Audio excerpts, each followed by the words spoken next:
But yeah, between the kids and the travel, things get pretty crazy.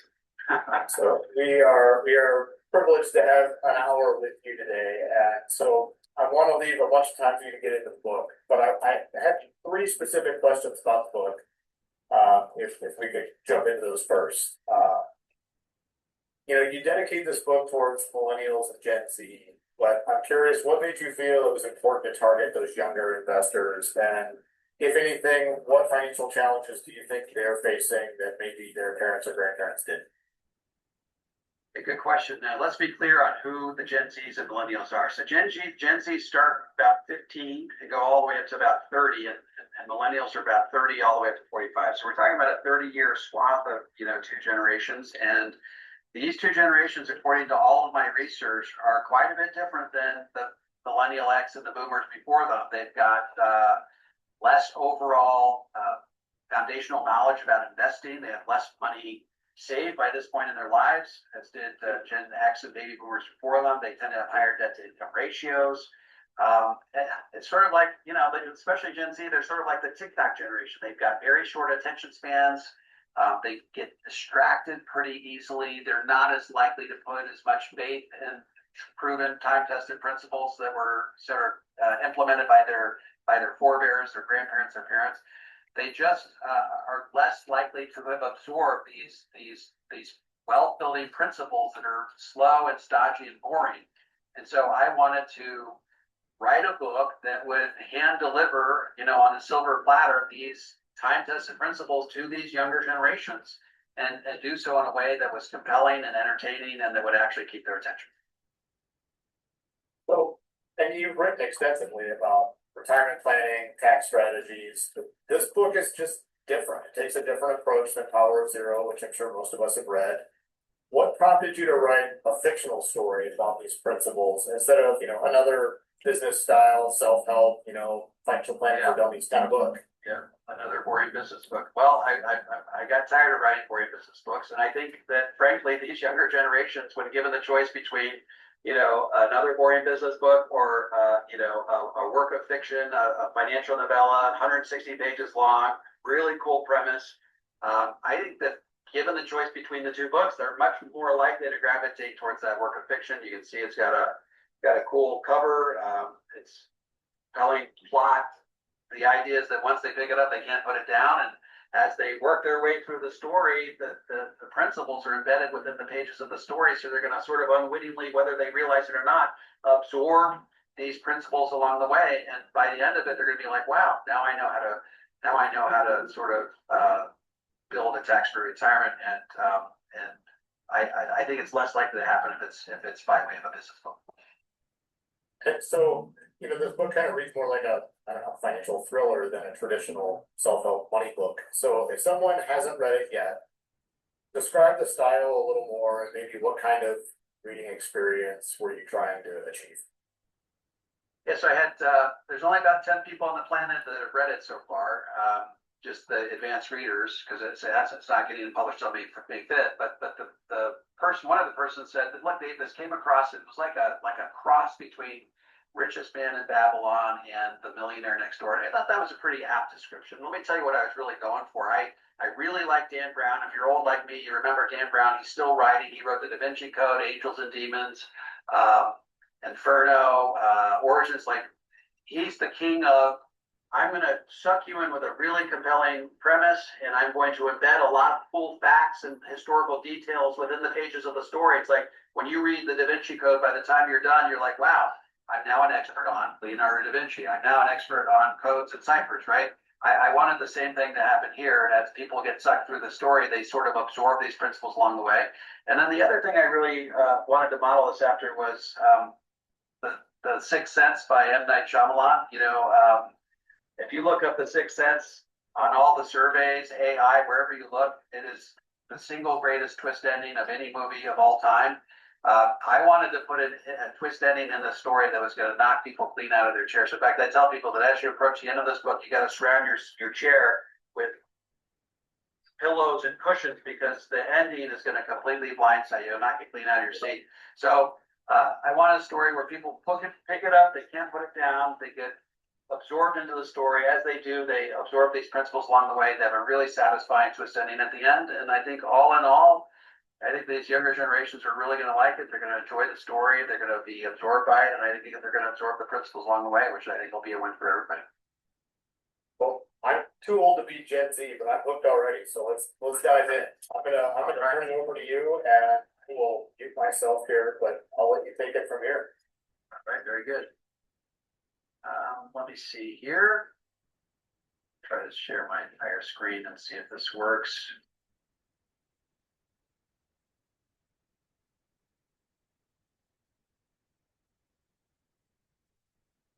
Remember how I did this before. Entire screen, there we go.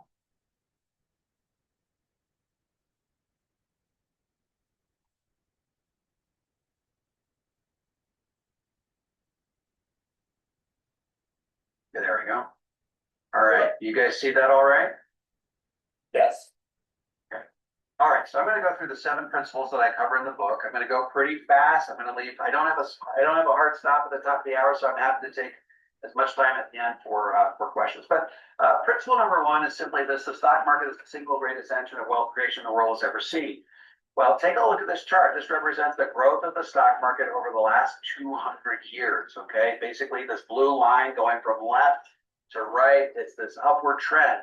Why is stock market investing so great? It allows you to participate in the growth of the most dynamic, innovative, companies all across the planet.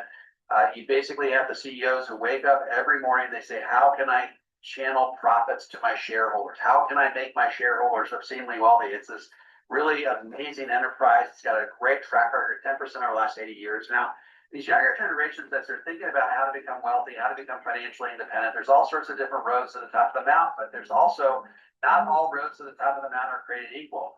They have different hassle factors. This is what we call the return on hassle spectrum. I think that all of us on the call, to some extent, are business owners. We started our own business by getting into this industry, and I'm a business owner. I've got 17 employees. I had to fire one last week. I'm putting fires out all the time. I got to track income and expenses. It's pretty stressful to own your own business. Got high rates of return, but it's also highly stressful. Real estate, high returns, also highly stressful. You look at stock market investing, it sort of owns the middle part of this graph. Relatively high rates of return, relatively low hassle. As people are trying to figure out how they want to become independently healthy, they got to think not only just the rate of return, but what sort of hassle are they going to have to experience along the way. Now, the younger generations are going to say, "Dave, I'm with you, but the stock market is slow, boring, stodgy, outdated, antiquated." Well, show me another way. Show me another way of investing that has superior long-term results. Crypto doesn't have a long-term track record, or altcoins, or NFTs. None of these exotic, newfangled approaches are going to give you any sort of a track record that comes close to stock market investing. Fidelity understands that they track how many of their account holders become millionaires. And between 2017 and 2024, that number quintupled 500% in 7 years. Nearly all were invested in a broad stock market-based approach to saving money for retirement. Now, I don't love Dave Ramsey. Dave Ramsey has said that 100% of cash value life insurance sucks 100% of the time. He said that you should take 8% withdrawal rates from your IRA. He says that you shouldn't do a Roth conversion within 5 years of retirement or in retirement. So I don't agree with a lot of what Dave Ramsey says, but there was something that he did that I did agree with. He did this study, national study of millionaires. He studied 10,000 millionaires across the U.S. He noticed something very interesting. Very few of them had advanced degrees. They weren't PhDs. They weren't MBAs. They were normal people like you and me. 8 and 10 of them became millionaires simply by investing in their 401k. Very few of them had any inheritance to speak of. So in summary, principle number 1 is, look, there's lots of different ways to the top of the mountain, but stock market investing will create more millionaires than any other approach. Second place isn't even really all that close. Got a great track record. It's proven it's time tested, allows you to participate in the growth of the most dynamic, productive, innovative companies across the planet, and it's got a low hassle factor along the way. Principle number 2, related to stock market investing, is time in the market, not time in the market. So what do we know? Based on all the data, wealth is built by long-term exposure to a broad-based stock market approach, not a timing the market type approach. Why? Market timing is unpredictable, it's unreliable. Comes from letting time do all the heavy lifting, not trying to guess when the market's going to be up and when it's going to be down. Now, why does timing the market fail? Because timing the market requires you to be right twice. Once when you get in, once when you get out. And if you miss a few key days in that calculus, it's going to absolutely collapse your returns over time. Now, many of you may have seen this chart right here. Basically, it says if this were 2003, you dropped $10,000 into the S&P 500 and simply took a nap for the next 20 years, you ignored your investments. That 10,000 would today be worth almost 65,000. However, if you fancied yourself a market timer and you said, I'm going to get in and get out just the right time, and you missed the best 10 days along the way, you would have lost your returns would have gone all the way down to 29,000. You missed it. It just keeps going down. By the time you miss the best 60 days, not only did you not make money, you lost money. So the moral of the story here is if you are a market timer and you don't time it just perfectly, you will lose millions of dollars over the course of your life. Now, this is a representation of what the stock market has done over the last 50 years. You notice the stock market does not go straight up. It's like an electrocardiogram on a tilt over time. Notice, for example, in 1989, that was Black Monday. Huge drop in the stock market. What happens when the stock market goes down? People panic. They feel an emotion. They feel unsafe. And so what do? They sell their shares. They move to cash. But what they fail to contemplate is that the best days in the stock market happen right after the worst days. So while they're parked in cash because they freaked out, the market recovers and then surges ahead. So the long and the short of it is it's impossible to know when to get in and when to get out. And if you don't time it just perfectly, it's going to lead to permanent loss. It costs you millions of dollars over time. So if timing in the market doesn't work, what does win the day? Turns out time in the market is what wins the day. You need steady exposure to the stock market over long periods of time. There's no shortcuts to the top of the mountain. And no, your brother-in-law on the golf course is not going to give you some secret stocking tip that's going to make you rich. Slow, steady approach is what wins. Now, this is a really important concept right here. The market is already priced in.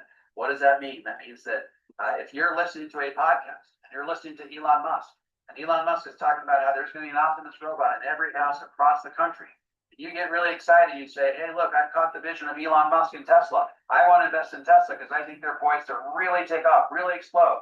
You buy into Tesla. Well, why did you do that? Well, because you're claiming to have information that the rest of the world doesn't have. Guess what? All of Elon Musk's talk about robots and all of what he's planning on doing has already been baked into the current price of the stock. It accounts for future sales, economic expectation, product launches. It's already accounted for in the current price of the stock. Anybody claiming that they can predict what Tesla's going to do next is claiming to have knowledge the rest of the world doesn't have, or they're sitting on just the right committee in Congress, or they are inside traders, which is illegal. Now, this is one of the most famous quotes that has ever been uttered that actually made this guy famous. He was just a Reddit poster, and they asked him, hey, is the market priced in? This is what he said in response. Very, very famous quote. He says, don't even ask the question. The answer is yes, it's priced in. Think Amazon will beat the next earnings? That's already been priced in. You work at the drive-thru for Mickey D's and found out that burgers are made of human meat? Priced in. You think insiders don't already know that? The market is an all-powerful, all-encompassing being that knows the very inner workings of your subconscious before you were even born. Your very existence was priced in decades ago when the market was valuing standardized expected future earnings based on population growth that would lead to your birth. What age you would get a car? How many times you drive your car? How many times you take bus, train, etc. Anything you can think of is already been priced in, even things you aren't thinking of. You have no original thoughts. Your conscious is just illusion, a product of the omniscient market. Free will is meant. The market sees all, knows all. We'll be there from the beginning of time until the end of the universe. The market is already priced in the heat of the universe. So please, before you make a post on web, WSB asking whether Apple is priced in here months 11 sales or whatever, know that it has already been priced in. Don't ask such a dumb question again. So let's apply this principle to Apple. Let's say Apple is currently worth $274 a share. Why is it worth $274 a share? Because all the available information all across the planet says that that's what it should be. It reflects all the cumulative judgment and wisdom of all the buyers and sellers across the planet. Were more information to arise that suggests that Apple should be worth more, guess what? Buyers would bid it up to a higher price, and then the stock price would move up accordingly. $274 is the market's best estimate as to what Apple should be worth right now, today. No way to predict what Apple or Tesla or Nvidia or Alphabet or Netflix is going to do next, because all of that information, it's already baked into their current prices. All right, people say, hey, Dave, I would love to invest, but it sort of feels like gambling. Well, really? Let's talk about it. I don't know how many of you guys have been to Vegas. If you've been to Vegas, especially the older part of Vegas where you have a lot of those older casinos, they actually have signs above the door that says, we have 97% slot machines. What does that mean? That means that if you walk into a casino and put $1 into that slot machine, you're going to end up losing 3 cents. You're going to walk out with 97 cents. Not maybe the first day or the second day, but the longer you stay in there, the longer you pull that handle, the more likely you are to lose money. In fact, why? Because the house always wins when it comes to these casinos. The stock market, as it turns out, is just the opposite. The longer you stay in the stock market, the less likely you are to lose money. If you look at this chart, it basically says, if you invest in the stock market for 1 month, there's a 38% chance likelihood you lose money. 1 year, 25, 5 years, 11. By the time we get to 10, 15, 20, 30 years, it's virtually a risk-free proposition. Not only are you not likely to lose money over those periods of time, you are likely to gain incredibly large amounts of money simply because stock market is doing all the heavy lifting. So over 20, 30 years, virtually zero likelihood of losing money. Now you may say, Dave, I love the stock market, but I'm only going to invest when the guy in the White House is someone I support. I'm only going to invest when Joe Biden is in the White House, or I'm only going to invest when Donald Trump is in the White House. Well, guess what? Had you adopted that approach back in 1953, you dropped $1,000 in the S&P 500. You only invested when the Republicans are in power. Today, you would have slightly more than $1,000. If you only invested when the Democrats were in power, today you would only have slightly more than the Republicans.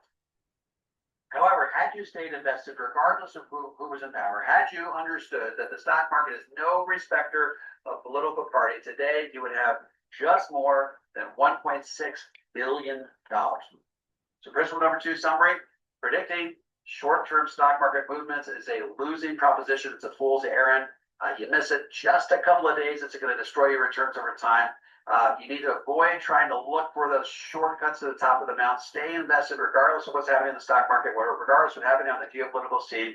Recovery is where a lot of the magic happens. Principle number 3 is do not engage in this already. Don't buy individual stocks, buy the entire market.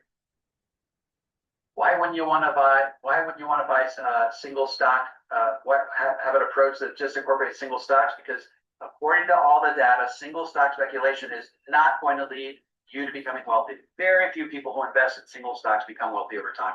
Wealth is created through simple, systematic exposure to broad stock market investments over long periods of time.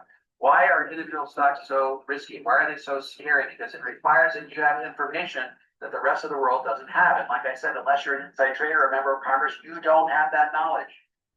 Individual stocks are going to make your life volatile. They're going to make your emotions wildly erratic. You're just not going to be happy. I had a guy a friend of mine who invested in Tesla. He was underwater for 3 years. He was full of anxiety the entire time. He didn't know if his money was going to come back. Even hunches or educated guesses are going to perform poorly over long periods of time. So why does buying the entire market work so well? Because it allows you to tap into the growth of the entire global economy. It removes the risk associated with investing with individual companies. It's going to ensure you're always participating in the winners of tomorrow. It's going to eliminate the temptation towards gambling. Now, this is one of my favorite charts. It's called a quilt chart. And basically what it does is it breaks down all the different sectors of the stock market and it tells you which ones are the winners in any given year, which ones are the losers and everywhere in between. So let's say back in 2016, you had a buddy on the golf course or whatever, said, hey, look, energy is huge. It's poised to explode. In fact, it's 2016. It was the winner. You should put all your money in energy. So you take that guy's hot tip and you put everything in energy. Well, the next 4 years, it came in dead last. Okay. Why? Because it's impossible to predict which sector or which couple of stocks are going to do the best. It's impossible to know. And John Bogle once said this, it's, I think, a very key, brilliant insight. He said, instead of looking for the needle in the haystack, you got to buy the entire haystack. Market timing is a fool's errand. Quit trying to pick which company is going to do best and just buy all the companies. Now, what's the best way to own the entire market? According to all the data, it's by owning index funds. Now, how many index funds? Which index funds? Well, you don't need to buy 12 or 13 different index funds. I'm here to tell you, you only need 2 index funds. How's that for easy? You only need 2 index funds. You should be investing 70% in a total U.S. stock market index fund. Why? Because the U.S. is the engine of global financial growth. Invest heavily here. But 30% into a total international stock market index. Why? Because there are decades where international does outperform, like in 2000 and 2009. international far outperform. So you want to have a balance between the two. This is going to allow you to participate in 12,000 of the most dynamic, innovative, productive companies across the planet. Now, if you were around, if you're as old as Tom and me, then you were around in the 90s, and you remember what the stock market did in the 90s. You could be like a monkey throwing a dart at a dartboard, and you would hit a stock that was going up 30%. It didn't take a lot of genius to figure out which companies were going up. Yet, mutual fund managers back in the 90s were like rock stars. Their faces graced the cover of like Money Magazine and Forbes Magazine. Like everybody thought they were oracles. Well, guess what? As time, the next 30 years went along, they say when the tide goes out, you find out who's been swimming naked. Well, that's exactly what happened with these mutual fund managers. Over time, their performance, they began to far lag what the index funds were doing with no management at all. Okay, yet they were still charging you 1 to 1.5%. In fact, studies today show that most mutual fund managers have between 60 to 70% of their holdings sitting in index funds. Why? Because they know that they can't beat index funds.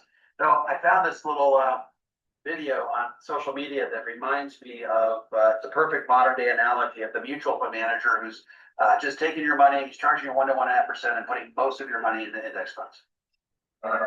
You got the guy in the yellow vest. He's like the mutual fund manager. He stops the subway because he wouldn't have stopped on its own. He can't take him onto the thing, and then he closes the door because it wouldn't have closed on its own, and then he pushes the subway out of the station. So that's like the modern day mutual fund manager who's charging 1 to 1.5% for doing what most of the index fund is doing anyway. So principle number 3, individual stocks are going to make your life miserable. That's in the entire market. It doesn't require you to need perfect timing. You don't need to follow the hot stock tip from your brother-in-law on the golf course. You just need a global index portfolio at a time. Which leads us to principle number 4, which is set it and forget it. What does set it and forget it mean? It means you need to build an automated, systematic plan that's going to operate out of mind, out of sight. It's got to operate. It should not require you to tinker with it every month. That's not a good financial plan. One that requires you to constantly buy and sell stocks every month. That's not a good financial plan.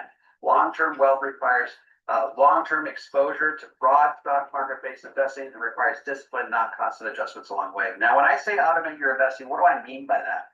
Well, basically what I'm saying is, look, save first, spend later. As soon as your paycheck hits your account, you have your investment company automatically deduct the money out of your account. Maybe it's 10%, 15%, 20%, 50%. Got to be out of mind, out of sight. If you are required to make a decision every month as to whether or not you invest, sooner or later, there's going to be a month where things are tight, you have an emergency, and you decide not to invest. And guess what? When you fall off the wagon, it's pretty hard to get back on. It's got to be systematic. It's got to be monthly. That removes guesswork. Ensures consistency. By the way, the younger you start, the better off you be. Let's talk about procrastination. Let's say you want to save $5 million by the time you're 65. You think you can grow your money at 10% per year. If you start when you're 25, it'll be pretty tough, but doable. $700 a month or $8,400 a year. If you procrastinate and you wait 10 years till you're 35, it goes all the way up to almost $2,000 a month. Of course, you wait another 10 years after that, it goes all the way up to $5,000 a month. There's never a better time to start saving than right now, because every year that you postpone, the cost of saving is going to go up a lot. Now, 40-year nap. I believe in taking a 40-year nap. What do I mean by that? Well, guess what? Once your plan is automated and systematized, you now have a permission slip to take a nap for the next 40 years. Ignore your investment statements. Never look at your account statements. My account statements come in the mail. I take them. I don't even look at them. I put them in a file and I shut the drawer. My kids can't believe it. Why don't you want to know what your investments are doing? I say, because I'm in the middle of a 40-year nap. Why do you not want to look at your account statements? Because emotion is the enemy of investing. Your own behavior is the enemy of investing. If the goal is to buy low and sell high, when you feel an emotion, according to all the data, you will do just the opposite. Emotion reactions will cause you to buy high and sell low.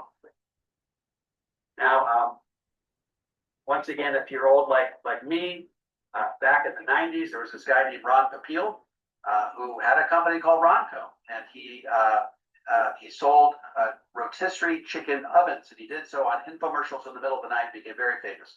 Take a listen to what he had to say. Let's see, it's all simple.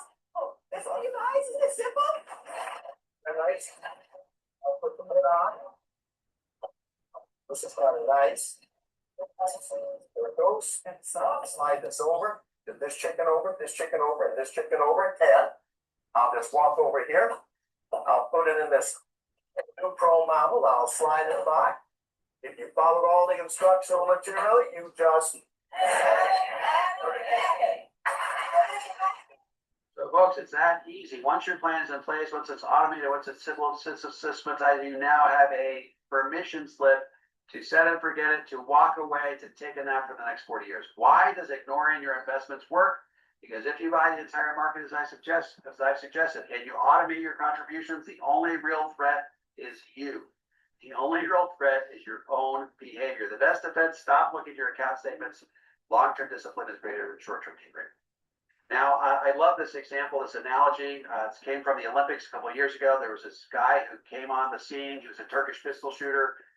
He sort of took the Olympics by storm. He went viral. He became the darling of the Summer Olympics. Why? Because he was this very nonchalant guy. He would show up at this event with a nondescript turkey uniform, a no frills sort of a gun. He would just pick up the gun, he'd start firing. The guy ended up winning the silver medal. Why was this so amazing? Well, when you contrast what he looked like with what the rest of the field looked like, then you sort of understand. Most of them looked like the guy on the left. They had scopes, they had visors, they had headbands, they had arm guards, they had holsters, they had vests. I think this is the perfect modern day example of the two different types of investors in the world. You got the guy on the right who's been dollar cost averaging into the S&P 500 for the last 12 years. He has no idea what's happening in the markets because he hasn't checked his portfolio in a decade and he doesn't care.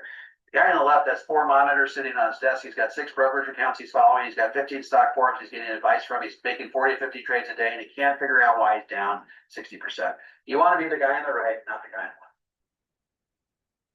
left. Now, may have heard the story of Sam Spender, Susie Saber. They knew each other in high school. When they graduated, Susie was very disciplined. She decided to start saving right away. She saved $2,000 a month. She did so for 12 years. Then she had sort of this life emergency and had to stop investing, but she had the presence of mind to leave everything invested, and it grew at 10%.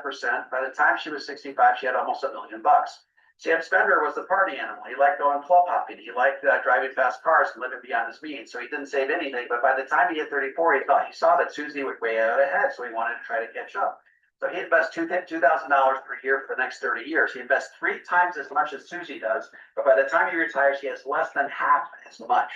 Why? Because as it turns out, it's not how much you invest that counts. It's how much time you have on your side that really matters. There's never a better time to start investing than right now. So in summary, principle number 4 says you've got to automate and systematize your investments. It's got to work out of mind, out of sight. Time is one of your very best assets when it comes to saving retirement. Procrastination is going to kill you over time. Don't look at your account statements. Emotions will derail your investment plan. Once your plan gets set in motion, you now have a permission slip to take a nap for the next 20 years. All right, principle number 5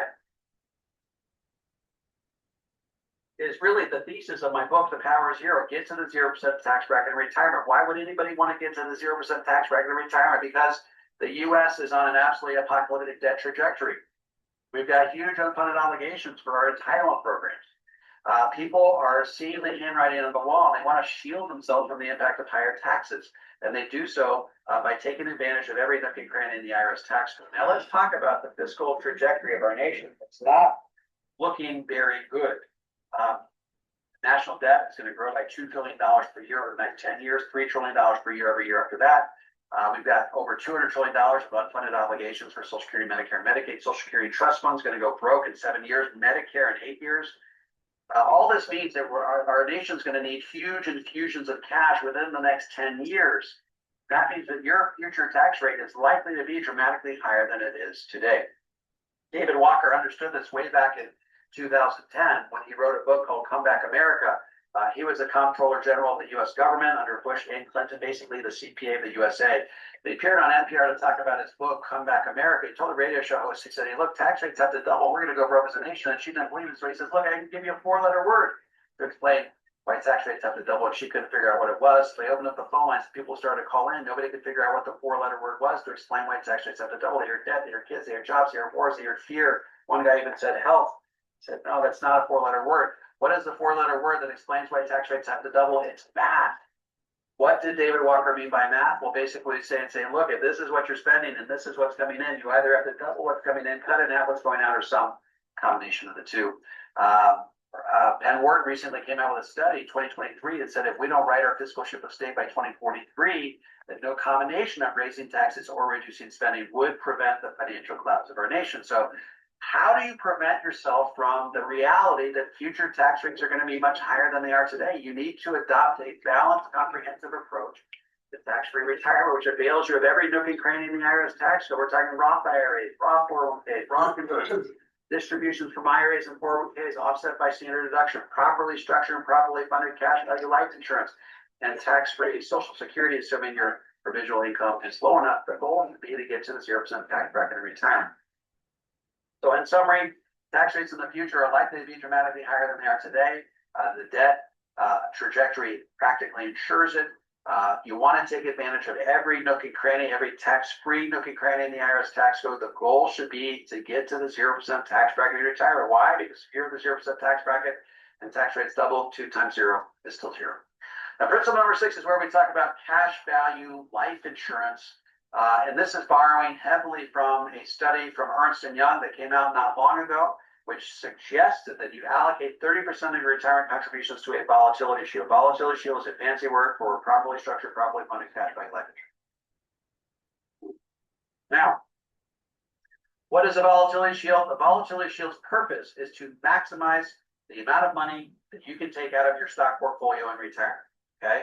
And why? How does it do that? It protects you from sequence of return risk. It allows your stock market to recover before you take further distributions, and it can dramatically increase your sustainable withdrawal rate in retirement and frees you from the 4% rule. Now let's talk about the 4% rule real quick. If you read my books, you know that back in the early 90s, there was a MIT trained financial advisor by the name of Bill Bengen, who noticed a very disturbing trend. He would ask his clients who had large IRA balances, he'd say, how much money do you think you can take out of your IRA each and every year and maintain a high likelihood that your money's going to last a full 30-year retirement? You know what they would basically do? This say, well, what has the stock market done historically? And if the answer to that question was say 8%, they'd say, well, I think I can take 8% out in the future every year. 8%. That means if they had $1 billion in their IRA, they could take out $80,000 per year every year for 30 years.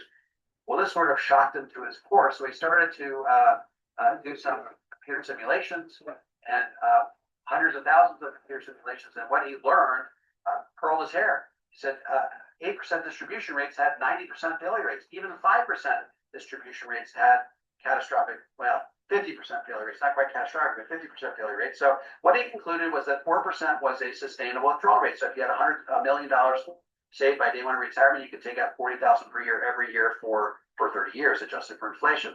Why is it conservative? Because it says rain or shine, regardless of what the market is doing, whether it's up or down, you can take that 4%. The key implication is if you could find a way of not having to take money out of your stock portfolio when it's down, you could probably take a much higher withdrawal rate. And it could free you from the 4% rule, because it's, at the end of the day, it's a pretty expensive way to fund retirement. Just to give you an example. Let's say you had to rely upon the 4% rule in retirement. How much money would you have to save by day one of retirement to have, say, $100,000 lifestyle needs met? Well, just divide 4% into 100,000. That tells you have to save $2.5 million by day one of retirement. And guess what? If you're not on track to do so, like most of our clients and prospects, there's a pretty unsavory alternative you can afford. So you can always save more, spend less, work longer, die sooner, take more risk in the stock market. I don't think too many of our clients and prospects want to have these types of conversations. We could instead talk about what we call the volatility shield. Now, the volatility shield says we want to save 3 to 5 years worth of living expenses inside a properly funded, properly structured cash value life insurance policy. And then in the year following a down year in your stock portfolio, pay for your living expenses out of that cash value life insurance. That's going to give your stock portfolio a chance to recover before you take further distributions. And the goal should be to accumulate 3 to 5 years worth of living expenses in that cash value life insurance by day one of retirement. And if you do that, that will increase the sustainable withdrawal rate on your stock portfolio from 4 to as high as 8%. Let me show you what that looks like. Let's say that you have 5 years worth of living expenses accumulated in your cash value life insurance by day one of retirement, and you decide to take an 8% withdrawal rate from your IRA or your 401k. What's the likelihood that that 8% strategy is going to work? What's the likelihood your money will last a full 30-year retirement? Well, based on having 5 years of money accumulated in your cash value life insurance, you have a 93% likelihood that your money will last a full 30 years. Pretty good. Now, to be fair, Susie Orman also believes that believes that the volatility shield concept is really important, except she says accumulate 3 to 5 years worth of living expenses in a savings account. Well, I'm here to tell you that that is sort of a disastrous recommendation. Let's talk about why. What are we looking for in a true volatility shield? Well, the first thing is it cannot be exposed to volatility. You can't protect yourself from volatility with an account that is exposed to volatility. So a VUL, for example, would not be a very good alternative here. It's got to be free from federal, state, capital gains tax. Why? Because if you're paying all these taxes along the way, you're going to have to save even more to accumulate the 3 to 5 years worth of living expenses inside. It's got to be not only safe, it's got to be productive. It's got to grow between 5 to 7% net of fees per year, and it's got to be in place by day one of retirement. What is the financial tool that best qualifies? I think it's Index Universal Life, although I think that whole life could also work. I also think that universal life could work as well. Why do I like Index Universal Life? Because it's got historical rates of return between 5 and 7%, guarantees against market loss. And if you have that net 0% loan, you can take the money out tax-free, cost-free. Now let's apply this to a real world example. John and Mary, age 30. They decide that they are going to contribute $14,000 to the Roth IRAs. They're going to grow it at 10% per year. By the time they're 65, they got almost $3.8 million, which means if they're living by the 4% rule, they can take out $151,000 per year. Pretty good. However, if they had read that Ernst & Young study and they said, okay, I'm going to take their advice, I'm going to divert 30% of that $14,000 to my IUL and invest the remaining $9,800 to Roth IRAs, they're only going to have $2.6 million by the time they retire, not 3.8, only 2.6. And if they instead divert that $4,200 to the IUL and grow that at 6%, they're going to have $468,000 in that IUL by the time they reach retirement. And if they pay for their living expenses out of their IUL in the year following a down year in the stock market, watch what happens. And remember, the Roth IRA, they're taking 4% on 3.8 million. That gives them $151,000 per year. Now, with the IUL incorporated into the mix, they can now take 8% on 2.6 million, which gives them $212,000. So they're taking a higher withdrawal rate on a lower balance. It still pushes them 40% ahead of where they would have been had they done stock market investing alone. So the moral of the story here is stock market investment alone. There's nothing magical about stock market investing alone. There's nothing magical about IUL alone. The real magic happens when you put the two of them together. So in summary, volatility shield is going to protect you from sequence of return risk. It's going to give your portfolio a chance to recover before you take further distributions and increase your sustained withdrawal rate from 4 to 8. It's going to maximize your income, and IUL is the best alternative, although you can do it with whole life UL as well. Now, principle number 7 is, I think, the crown jewel of the entire enterprise here. To work with a good financial advisor. This is why our advisors need to work with us. Even the best do-it-yourself investors will eventually succumb to some sort of emotion. Could be fear, greed, panic, euphoria. Without someone holding their hand, holding their feet to the fire along the way, even the best advisors are going to fall off the rails. A good financial advisor more than justifies whatever fee that they charge or whatever commission they make along the way. Now, most investors, I'm convinced, know what they should be doing, but few do it. The stock market gets jittery. They sort of feel some sort of panicky emotion and they fall off the wagon. They make bad decisions. A good financial advisor protects them from themselves, protects them from their own behavior, reinforces their long-term objectives, helps them the most when the market is the most apocalyptic. Now, according to all the studies, the average investor loses 3% per year because of their emotions. The average advisor charges 1% per year by way of a fee or by way of a commission. Now, I've never been real good at math, but I do know that if I'm charging 1% to save you 3%, you're still coming out 2% ahead. And this is borne out by a recent study that said that clients working with good financial advisors would see a 2.39% to 2.78% return over those who did not have an advisor. Why? We're helping them with the cash value life insurance. We're helping them with the coordination of all those different tax-free strategies. Now, Dalbar came out with a very similar conclusion. They study investor behavior. It's all they study. Every year they come out with an investor behavior report. This is what they said for the 20-year period from 97 to 2016. The average investor, remember what happened? You had the tech bubble bursting in 2000. You had the mortgage crisis in 2008. A lot of scary stuff happened during that 20-year period. It's not any surprise that the average investor only averaged 2.3% versus the advisor who's The client is advisor was holding their feet to the fire and they stay invested the entire time, 7.7, they were 5% better off by having a financial advisor. Why is principle number 7 so important? Because if we are a good financial advisor, what are we teaching our clients? We're teaching them that the stock market is the single greatest engine of wealth creation the world has ever seen. That it's timing the market, that's not timing the market that matters. That they should buy the entire market. They should buy the entire haystack, not try to find the needle in the haystack. That they should get that plan automated and systematized and then take that nap for 40 years. That they should act on the tax-free retirement plan and incorporate cash value life insurance. Principles number 1 through 6 are more easily accomplished with the help of a good financial advisor. So in summary, the average investor without an advisor is not likely to become a millionaire. They're likely to succumb to their emotion over time. The average investor with a good advisor is likely to become a millionaire. Good financial advisors more than justify whatever fee they're charging or whatever commission they make along the way.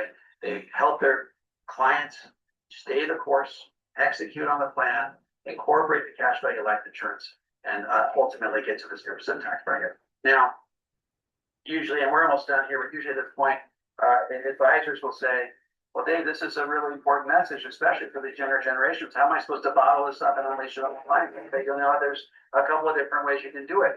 First way is I can send you the transcript for this presentation. It's only 50 pages long, single space type written, and you can memorize it and then go sort of unleash it on your client. But I said, I think there may be a better way. I've written this book called The Secret Order of Millionaires. So within the pages of this book are embedded every single one of the principles we talked about. So here's what you do. You simply get a copy of my book, send it out to your clients with a little handwritten note that says, hey, Mr. and Mrs. Jones, the other day I was reading this book. As I was reading this book, I couldn't stop thinking about you. Do me a favor, read the book. I'll call back in a week. Let me know what you think. I have a PNC guy who never did more than $40,000 in premium. He goes, Dave, I took your book. I sent it just exactly like you said. I sent them out to all my clients, a little handwritten note.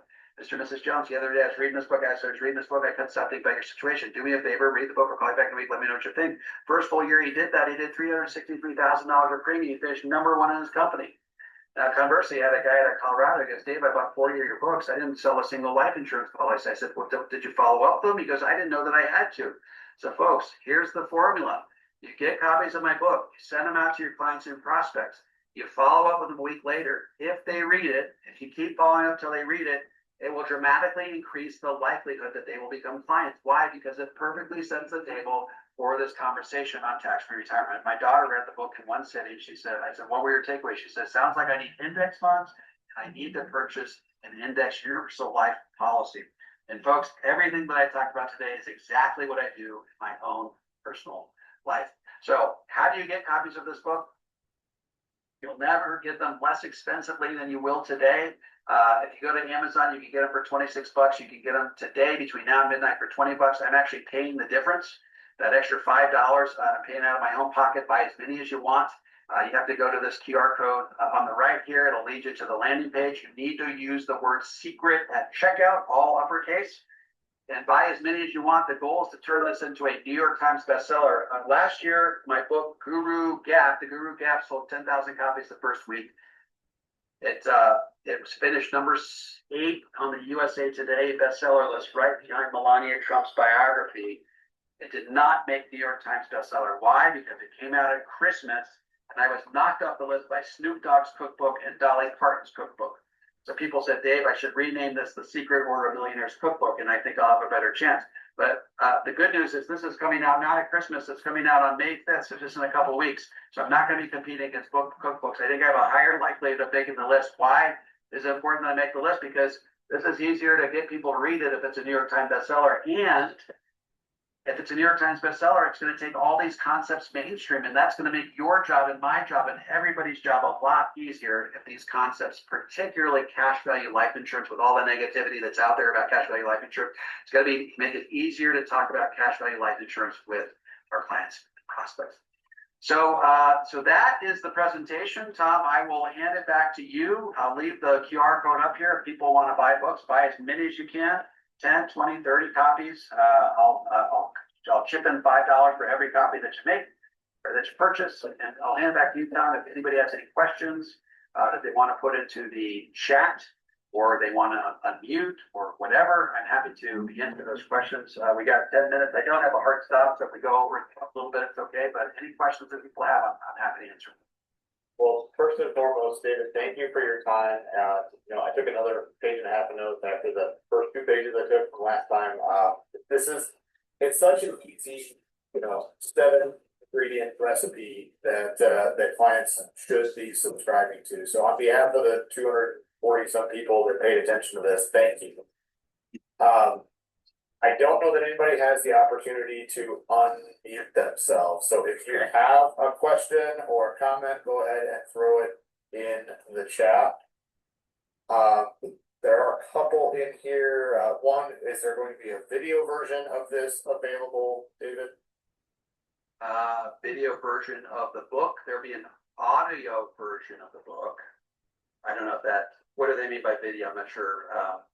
I don't know if there maybe a client-facing version of what you just went through is maybe what they're hinting at. Ned, if you let us know if that's what you're thinking. I know there was a comment in here about somebody had already pre-ordered Audible.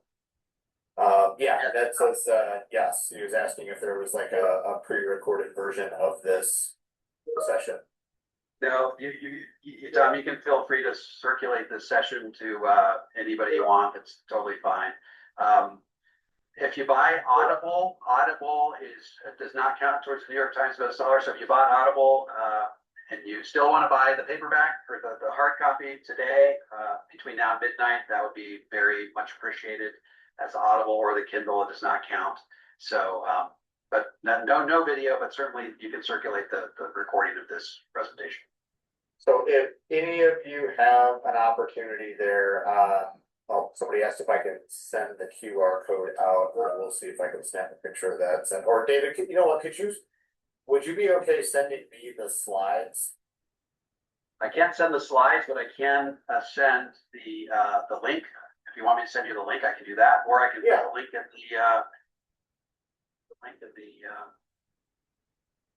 Or if you drop the link in the meeting chat, everybody would have access to that after the meeting adjourns as well. That's what I'll do right now.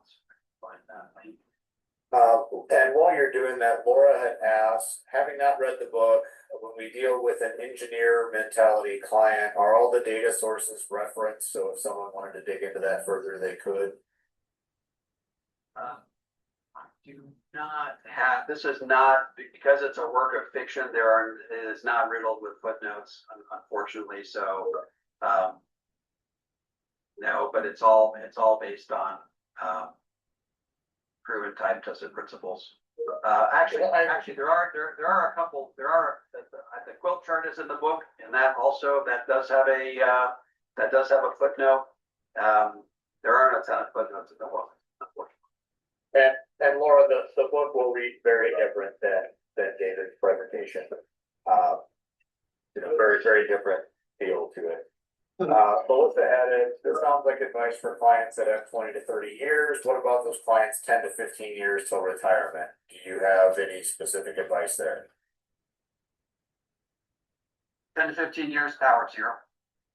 That's the best book. And the Power Zero just got updated and revised for the One Big Beautiful Bill Act. So that's now available on Amazon. So, another thing that you can do is you go to your existing clients and you say, hey, look, give this to your kids for graduation presents or whatever. Everybody who's ever read the book has said this would make a great graduation present, what have you. In fact, Wade Bow, who is one of the greatest minds in the retirement planning space today, he says the blurb of the back book says, what a great gift for new graduates. So I think it's a good reminder for people that anybody, because I think that all of these concepts are timeless and that apply to people no matter the age. In fact, if you're 10 to 15 years from retirement, you still have time to implement the volatility shield strategy. So I think that all the concepts in here are still relevant to people who are 10 to 15 years from retirement.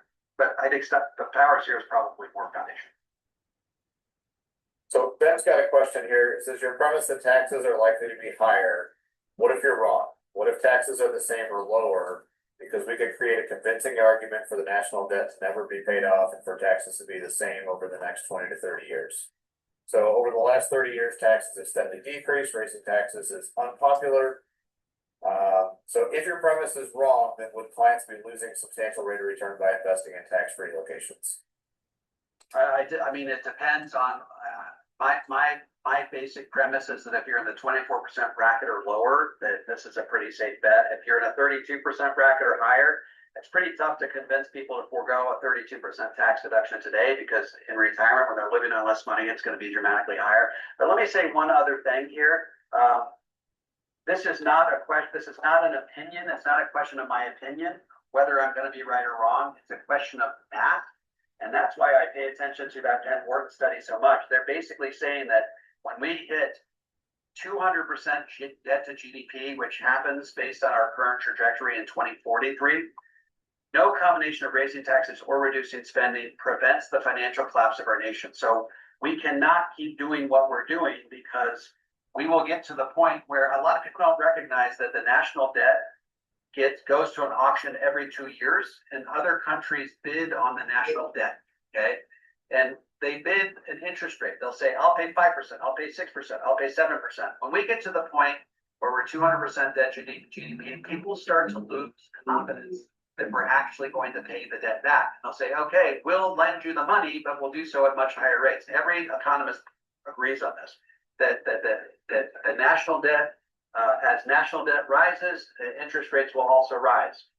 So you get to the point where you get into a debt spiral, where the amount of interest that you owe is so great that no matter how productive your economy is, it never really catches up. And that's really catastrophic for our country. So I'm predicting, along with quite a few other people, that come 2035, they're going to have to phase in tax increases starting then and get it all done before 2040 or 2043. So I would love to be wrong on this. Unfortunately, the math is too overwhelming to for it to not be the case. So it's not really my opinion. It's just a mathematical reality. So. Couple more questions in here. Scott asked, are you using loans or withdrawals from the life insurance policies in down years? You are taking loans. So that's how you get it out cost-free and tax-free. So by way of a loan. I like the loan because it doesn't increase your net cost of borrowing. If you take money out by way of a withdrawal, remember, if you have $250,000 in your cash and you get a $500,000 death benefit and you withdraw $100,000, what happens to your net cost of borrowing? Not your net cost of borrowing, your net amount of risk. If you now only have $150,000 in there because you took money out by way of that loan, you're now paying for $350,000 of term insurance instead of $250,000. If you take a loan against your policy, remember, the money is never really leaving your policy. So it's not increasing your net amount of risk. It's not increasing the amount of insurance you're paying for. So you want to take it by way of a loan, not by way of a withdrawal. And a lot of people don't get that. So take it by way of a loan, not by way of a withdrawal. Ryan asks, do you have any intro phrases or initial questions that you would use or that you would recommend to get a client in the conversation about an indexed UL?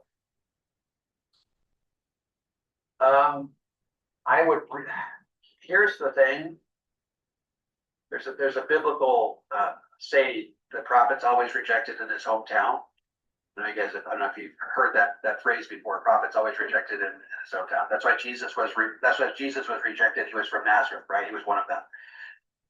If you are trying to be the expert, that's a losing proposition. So if you're the one that's trying to generally interest your clients, it tends to be an uphill battle. However, if you leverage a third-party expert, it's a lot easier to get a third-party expert to make your case than for you to make the case yourself. That's why I always say, look, the other day I was reading this book. As I was reading this book, I couldn't stop thinking about your situation. Will you do me a favor, read the book? I'll call you back in a week. Let me know what you think. So you're just asking their advice. What do you think about this book? What do you think about the concepts in this book? It's a lot easier than trying to make the case that they should be doing something that Dave Ramsey has told them for years and years and years that they shouldn't be doing. So I really like the book approach, because I think historically it works. That's why my books, I think, sell as well as they do, is because they really set the table for a conversation about this stuff. Let the book do the heavy lifting. We got time for one more. It looks like Michelle's question here. How do you best handle and advise a client on the increasing cost of the IUL mortality cost in their older years? How do you instruct them not to lose their life insurance from it consuming itself? Man, I wish I had a whiteboard so I can illustrate this for you, but you got to remember that as you get older, the cost of insurance gets more expensive, but as your cash value goes up, especially under option 1 or option A, remember if your death benefit is $500,000 and you've got $250,000 of cash, how much term insurance are you paying for that year? $250,000. If you go up to $400,000 of cash value and your death benefit is $500,000, how much term insurance are you paying for? $100,000. So the cost of the insurance goes up with each passing year, but the amount of insurance you're required to pay for goes down.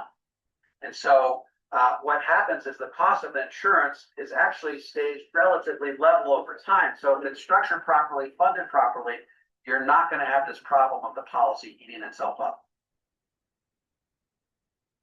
Great point.